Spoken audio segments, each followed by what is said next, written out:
Hello friends, तो कैसे हैं आप सब लोग। आई होप कि आप सब लोग ठीक होंगे और आप सभी की आगामी प्रतियोगी परीक्षा की तैयारी काफ़ी अच्छी चल रही होगी। तो फ्रेंड्स, इस सीरीज में मैं आप सभी के साथ जीके के रिगार्डिंग क्वेश्चन शेयर कर रही हूं। आप लोग अपनी तैयारी के साथ साथ इन क्वेश्चन को भी ज़रूर सॉल्व कर लें ताकि जो आपकी तैयारी है वो और ज़्यादा बेहतरीन हो सके। तो चलिए कंटिन्यू करते हैं हम आज की सीरीज को। पहला क्वेश्चन है, वेदों के गद्य प्रकरण क्या कहलाते हैं। तो देखिए, इनको बोला जाता है ब्राह्मण। ऑप्शन बी इसका करेक्ट आंसर होगा। सेकंड क्वेश्चन है, अशोक के कौन से शिलालेख में ब्राह्मी लिपि का प्रयोग नहीं किया गया है।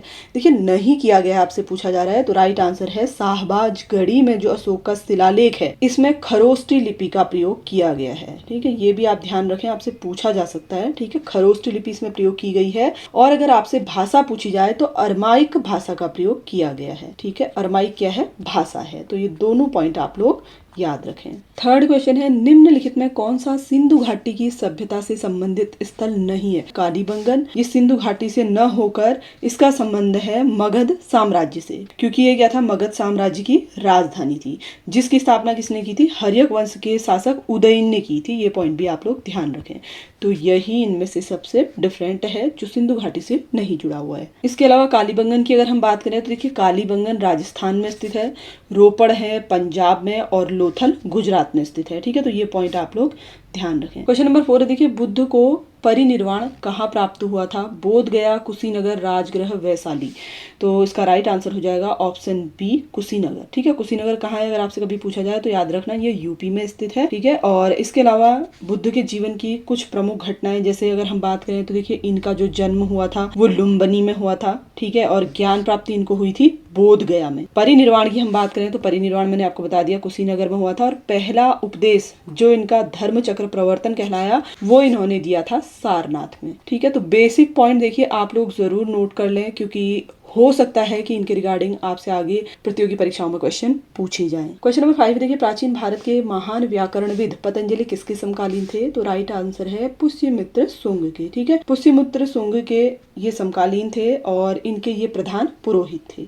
तो ये पॉइंट भी आप लोग याद कर लें। लौह और रक्त की नीति किसने अपनाई। देखिए, लौह रक्त की नीति आपसे पूछा जा रहा है, तो ये अपनाई थी गयासुद्दीन बलबन ने। ठीक है, तो राइट आंसर होगा ऑप्शन ए। क्वेश्चन नंबर 7 है, निम्नलिखित में से कौन सुमेलित नहीं है। देखिए, सुमेलित नहीं है पूछा जा रहा है। बाबर नामा बाबर, ये राइट है। सेकंड है शाहजहां नामा मोहम्मद ताहिर, ये भी राइट है। हुमायूं नामा हुमायूं, देखिए हुमायूं ने नहीं बल्कि ये लिखा था गुलबदन बेगम ने। तो जो जहांगीरी जहांगीर ने, ये राइट है। ठीक है, तो इसमें सुमेलित नहीं है, वो ऑप्शन सी होगा। नेक्स्ट क्वेश्चन है, लंगर की परंपरा किसने आरंभ की। देखिए, आप सब लोग जानते ही होंगे सिख समुदाय में लंगर की परंपरा चलती है और इसको प्रारंभ किया था गुरु अंगद ने। गुरु अंगद जो थे, इनका वैसे वास्तविक नाम लहना था, आपको ये भी याद रखना है क्या। और गुरु अंगद जो थे सिख धर्म के दूसरे गुरु भी थे। नेक्स्ट क्वेश्चन है, महात्मा गांधी ने निम्नलिखित में से किसे अपना राजनीतिक गुरु माना था। देखिए, इसके रिगार्डिंग भी कई बार एग्जाम में क्वेश्चन पूछा जाता है। तो महात्मा गांधी ने अपना गुरु माना था गोपाल कृष्ण गोखले को। ठीक है, ऑप्शन 20 का राइट आंसर होगा। नेक्स्ट क्वेश्चन है, देखिए, देश बंधु किसे कहा जाता है। देश बंधु कहा जाता है चित्तरंजन दास को। ऑप्शन सी का राइट आंसर होगा।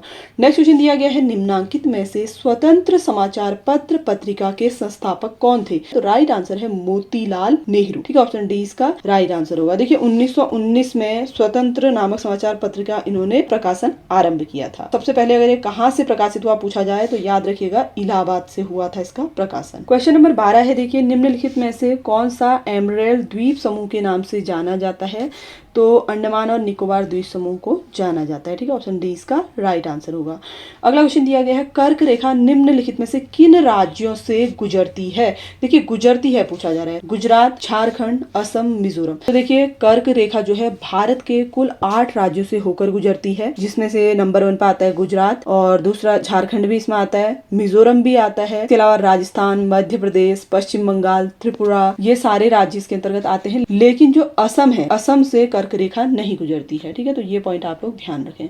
तो राइट आंसर हो जाएगा 1, 2 और 4। तो इसमें ऑप्शन सी जो है राइट आंसर हो जाएगा। नेक्स्ट क्वेश्चन है, निम्नलिखित में से किस देश के साथ भारत की अंतर्राष्ट्रीय सीमा नहीं लगती। देखिए, जो इंटरनेशनल बॉर्डर है भारत का, कौन से देश के साथ नहीं लगता है पूछा जा रहा है। तो इसमें राइट आंसर हो जाएगा श्रीलंका के साथ। ठीक है, ऑप्शन डी इसका करेक्ट आंसर होगा। अगला क्वेश्चन दिया गया, देखिए, भारतीय मानक मरीडियन 5 राज्यों के मध्य गुजरता है, इनमें से कौन सा राज्य 5 में से नहीं है। तो देखिए, 5 राज्य राज्य पहले कौन कौन से आपको पता होना चाहिए। उत्तर प्रदेश, मध्य प्रदेश, छत्तीसगढ़, चौथा उड़ीसा है और पांचवा है आंध्र प्रदेश। तो इसमें राइट आंसर हो जाएगा ऑप्शन सी बिहार। ठीक है, बिहार से होकर नहीं गुजरता, तो करेक्ट आंसर होगा ऑप्शन सी। क्वेश्चन नंबर 16 है, भारत में कौन सा राज्य सबसे अधिक पड़ोसी राज्यों की सीमाओं को स्पर्श करता है। देखिए पड़ोसी राज्यों की पूछा जा रहा है, तो राइट आंसर होगा उत्तर प्रदेश। ठीक है, ऑप्शन ए इसका राइट आंसर होगा। क्वेश्चन नंबर 17 आपको दिया गया है, भारत का सबसे दक्षिणी छोर कौन सा है। इंदिरा कॉल, गुहार मोती, किबिथु या फिर इंदिरा पॉइंट। तो इसमें राइट आंसर हो जाएगा इंदिरा पॉइंट। ठीक है, ये सबसे ज्यादा दक्षिणी छोर है। और देखिए अगर अन्य बिंदुओं की हम बात करें तो आप सब लोग जानते ही हैं, जैसे डायरेक्शन पूरब है, पश्चिम, उत्तर, दक्षिण। ठीक है, तो दक्षिणतम बिंदु तो हो गया इंदिरा पॉइंट, और उत्तरी छोर पर अगर आपसे पूछा जाए तो यहाँ पे इंदिरा कॉल जो जम्मू कश्मीर में स्थित है। और भारत का जो पूर्वी क्षेत्र है वहाँ पे क्या है, किबिथु है। ठीक है, किबिथु यहाँ पे जो ऑप्शन सी आपको दिया गया है ये पूरब में स्थित है, अरुणाचल प्रदेश में। भारत के पश्चिमी छोर पर अगर हम बात करें तो यहाँ है गुहार मोती। ऑप्शन 20 का राइट आंसर होगा। ठीक है, तो ये पॉइंट आपको ध्यान रखने हैं। क्वेश्चन नंबर 18 आपको दिया गया है, देखिए डैश दर्रा तिब्बत के साथ सिक्किम राज्य को जोड़ने वाली भारत चीन सीमा पर है। तो देखिए राइट आंसर हो जाएगा नाथुला दर्रा। ठीक है, ऑप्शन 20 का राइट आंसर होगा। इसके अलावा देखिए रोहतांग दर्रे की अगर हम बात करें तो भारत और हिमाचल के बीच है, और खारदुंगला दर्रा की अगर हम बात करें तो भारत के जम्मू कश्मीर राज्य में ये स्थित है। इसके अलावा देखिए बनिहाल दर्रा जो है जम्मू कश्मीर में स्थित है, जो जम्मू को श्रीनगर से जोड़ता है। क्वेश्चन नंबर 19 है, किस शहर को स्टील सिटी ऑफ इंडिया के नाम से जाना जाता है। तो राइट आंसर होगा ऑप्शन डी, जमशेदपुर को। अगला इंपॉर्टेंट क्वेश्चन है, डैश झील भारत की सबसे बड़ी खारे पानी की झील है, यह भारत की सबसे बड़ी झील भी है। देखिए सबसे बड़ी पूछा जाएगा आपको वो भी याद रखना है, और सबसे बड़ी खारे पानी की झील पूछा जाएगा तो वो भी आपको याद रखना है, चिल्का है। ठीक है, ऑप्शन 20 का राइट आंसर होगा। और देखिए वुलर झील की हम बात करें तो ये जम्मू कश्मीर में स्थित है, और भारत की सबसे बड़ी मीठे पानी की ये झील है। और डिडवाना की हम बात करें तो ये राजस्थान के नागौर जिले में स्थित है, जो खारे पानी की झील है। और देखिए डल झील की अगर हम बात करें तो ये भी जम्मू कश्मीर में ही स्थित है। क्वेश्चन नंबर 21 आपको दिया गया है, निम्नलिखित में से किसने सर्वप्रथम 1935 में संविधान सभा का सुझाव प्रस्तावित किया। तो राइट आंसर होगा ऑप्शन डी, एम.एन. रॉय ने। क्वेश्चन नंबर 22 है, भाषा के आधार पर राज्यों का पुनर्गठन किस वर्ष किया गया। देखिए राज्यों का पुनर्गठन आपसे पूछा जा रहा है भाषा के आधार पर, तो 1956 में किया गया था। नेक्स्ट क्वेश्चन है, मौलिक अधिकारों को लागू करने के लिए संविधान ने किसे विशेष उत्तरदायित्व सौंपा। तो राइट आंसर है उच्चतम न्यायालय को। क्वेश्चन नंबर 24 आपको दिया गया, देखिए राष्ट्रपति द्वारा राज्यसभा में कितने सदस्यों को नामित किया जा सकता है। तो इसका करेक्ट आंसर हो जाएगा ऑप्शन सी, 12 सदस्यों को राष्ट्रपति नामित करते हैं राज्यसभा के लिए, जो अलग अलग फील्ड से रिलेटेड होते हैं, जैसे कला, साहित्य, विज्ञान। ठीक है, तो राइट आंसर हो जाएगा ऑप्शन सी।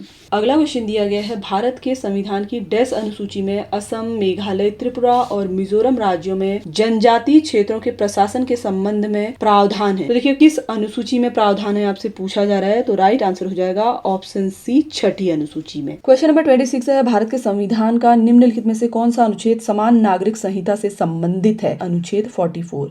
क्वेश्चन नंबर 27 है, केंद्र सरकार का सर्वोच्च सिविल सेवक होता है। तो राइट आंसर होगा कैबिनेट सचिव। नेक्स्ट क्वेश्चन है, संसद के 2 सत्रों के बीच अधिकतम अंतराल हो सकता है। तो ये होता है 6 महीने का। ठीक है, ऑप्शन डी इसका करेक्ट आंसर होगा। बढ़ते हैं हम अगले क्वेश्चन की ओर। संविधान के किस संशोधन में शिक्षा का अधिकार प्रदान करने वाला एक नया अनुच्छेद 21A सम्मिलित किया गया है। तो देखिए ये सम्मिलित किया गया है संविधान संशोधन 86 के तहत। ठीक है, तो ऑप्शन ए इसका राइट आंसर होगा। नेक्स्ट क्वेश्चन दिया गया है, ऑर्गेनिक भोजन मानव स्वास्थ्य के लिए श्रेष्ठतर माना गया है, क्योंकि देखिए जो जैविक भोजन है वो मानव स्वास्थ्य के लिए श्रेष्ठ क्यों माना गया है पूछा जा रहा है। तो राइट आंसर होगा ये क्या होगा, कृत्रिम उर्वरक और कीटनाशकों के उपयोग के बिना उगाया जाता है, यानी कि इसमें केमिकल युक्त फर्टिलाइजर नहीं डाले जाते हैं, नेचुरल तरीके से इनको उगाया जाता है। तो इसीलिए ये जो भोजन है ये मनुष्य के स्वास्थ्य के लिए अच्छा है। क्वेश्चन नंबर 31 है, निम्नलिखित में कौन मानव विकास सूचकांक HDI यानी कि ह्यूमन डेवलपमेंट इंडेक्स का घटक नहीं है। तो इसमें राइट आंसर हो जाएगा ऑप्शन डी, स्वास्थ्य और पोषण। नेक्स्ट क्वेश्चन है, मुद्रास्फीति का कारण है। तो इसका राइट आंसर होगा मुद्रा की आपूर्ति में वृद्धि। अगला इंपॉर्टेंट क्वेश्चन दिया गया है, देखिए निम्न में से किसमें ओजोन की अधिकतम सांद्रता पाई जाती है, यानी कि सर्वाधिक जो ओजोन है उसकी सांद्रता कौन से मंडल में होती है। तो इसका करेक्ट आंसर जाएगा ऑप्शन सी, समताप मंडल में। नेक्स्ट क्वेश्चन है, भारत में सर्वाधिक जैव विविधता संपन्न क्षेत्र है। तो राइट आंसर होगा ऑप्शन सी, पश्चिमी घाट। क्वेश्चन नंबर 35 है, भारत की सबसे लंबी अंतर्राष्ट्रीय सीमा किस देश के साथ सबसे ज्यादा लंबी अंतर्राष्ट्रीय सीमा रेखा है पूछा जा रहा है। तो बांग्लादेश के साथ है। क्वेश्चन नंबर 36 है, निम्नलिखित में से कौन अम्लीय वर्षा का प्रमुख कारण है, यानी कि एसिड रेन का मेन कॉज क्या है पूछा गया है। तो नाइट्रोजन डाइऑक्साइड होगा। ठीक है, ऑप्शन 20 का करेक्ट आंसर होगा। अगला इंपॉर्टेंट क्वेश्चन है, योग दर्शन के प्रतिपादक हैं, तो करेक्ट आंसर होगा option D Patanjali. Question number 38 है, कौन सा देश पवनों का देश कहलाता है, तो राइट आंसर है डेनमार्क। क्वेश्चन नंबर 39 है, सबसे कठोर प्राकृतिक पदार्थ है, तो राइट आंसर होगा हीरा। नेक्स्ट क्वेश्चन है, मानव जब अल्ट्रावायलेट किरणों से अत्यधिक प्रभावित हो जाते हैं तब क्या हो सकता है, प्रतिरक्षा तंत्र की क्षति, फेफड़ों की क्षति, त्वचा का कैंसर, आमाशय का अल्सर। तो देखिए पहला स्टेटमेंट इसमें राइट है कि प्रतिरक्षा तंत्र की क्षति होगी और दूसरा त्वचा का कैंसर भी हो सकता है, ठीक है, तो राइट आंसर हो जाएगा ऑप्शन सी। नेक्स्ट क्वेश्चन दिया गया है, निम्न में से कौन सा कथन सत्य नहीं है पूछा जा रहा है। चैटिंग ईमेल की तरह है, चैटिंग केवल एक ही व्यक्ति के साथ किया जा सकता है, चैटिंग में कई व्यक्ति शामिल हो सकते हैं, चैटिंग एक इलेक्ट्रॉनिक संवाद है। तो जनरली देखिए आप लोगों ने भी जब चैटिंग करते होंगे नोटिस किया होगा, हम चैटिंग एक बार में कई लोगों से कर सकते हैं, यानी कि ये वाला ऑप्शन आपको रॉन्ग दिया गया है बी, क्योंकि ये क्या कह रहा है, चैटिंग केवल एक ही व्यक्ति के साथ की जा सकती है, ये गलत बात है, ठीक है। नेक्स्ट क्वेश्चन है, विश्व शिक्षक दिवस किस दिन मनाया जाता है। देखिए यहाँ पर विश्व शिक्षक दिवस वर्ल्ड टीचर्स डे आपसे पूछा जा रहा है। आप लोग टीचिंग फील्ड की तैयारी कर रहे हैं और आपको टीचर बनना है तो आपको पता होना चाहिए विश्व शिक्षक दिवस मनाया जाता है 5 अक्टूबर को। और देखिए राष्ट्रीय शिक्षक दिवस तो आप सब लोग जानते ही हैं कि 5 सितंबर को सेलिब्रेट किया जाता है। क्वेश्चन नंबर 43 है, एलिसा जांच किस रोग की पहचान के लिए की जाती है, तो राइट आंसर है ऑप्शन डी एड्स के परीक्षण के लिए। अगला क्वेश्चन है, आधिकारिक तौर पर उत्तराखंड का राजकीय खेल है। देखिए राजकीय खेल उत्तराखंड का आपसे पूछा जा रहा है, तो राइट आंसर होगा ऑप्शन ए फुटबॉल। अगला इंपॉर्टेंट क्वेश्चन है, वर्ष 2024 में ओलंपिक खेल कहाँ आयोजित होंगे। देखिए 2024 में पूछा जा रहा है, तो इनका आयोजन किया जाएगा टोक्यो में। नेक्स्ट क्वेश्चन है, किस भारतीय महिला हॉकी खिलाड़ी को वर्ष 2021 में उत्तराखंड तीलू रौतेली पुरस्कार, देखिए यहाँ पर तीलू होगा, ठीक है, तीलू रौतेली पुरस्कार से सम्मानित किया गया, तो राइट आंसर है वंदना कटारिया को, ठीक है, ऑप्शन सी इसका करेक्ट आंसर होगा। फ्रेंड्स देखिए आपको लेटेस्ट स्पोर्ट्स से रिलेटेड क्वेश्चन की सीरीज भी हमारे चैनल पर मिल जाएगी, तो आप लोग उन वीडियोज को भी अपनी तैयारी के साथ साथ जरूर देखें। नेक्स्ट क्वेश्चन है, उत्तराखंड के कितने जिले अंतर्राष्ट्रीय सीमा को स्पर्श करते हैं। देखिए इंटरनेशनल बॉर्डर को कितने जिले स्पर्श करते हैं पूछा जा रहा है, तो राइट आंसर है 5, ठीक है। इसके रिगार्डिंग मैंने एक पर्टिकुलर सीरीज आपके साथ शेयर की हुई है, मैप वाली वीडियो आप लोग उत्तराखंड की जरूर देख लें, उससे आपके बहुत सारे कॉन्सेप्ट क्लियर हो जाएंगे। नेक्स्ट क्वेश्चन है, उत्तराखंड के प्रथम विधानसभा अध्यक्ष थे, तो राइट आंसर है प्रकाश पंत, ऑप्शन इसका करेक्ट आंसर होगा। क्वेश्चन नंबर 50 है, हाल ही में यूक्रेन के युद्धग्रस्त क्षेत्र में फंसे भारतीय नागरिकों को सुरक्षित वापसी के लिए चलाए गए अभियान का नाम क्या है, तो राइट आंसर है ऑप्शन डी ऑपरेशन गंगा। तो फ्रेंड्स देखिए भारत सरकार द्वारा विभिन्न क्षेत्रों में चलाए गए ऑपरेशन के रिगार्डिंग भी वीडियो हमने अपने चैनल पर अपलोड की हुई है, आप लोग उस वीडियो के माध्यम से और अधिक क्वेश्चन तैयार कर सकते हैं। आई होप कि आज की सीरीज आप सभी के लिए हेल्पफुल रही होगी। वीडियो नॉलेजेबल लगा हो तो वीडियो को लाइक शेयर, चैनल को सब्सक्राइब जरूर करें। Thanks for watching.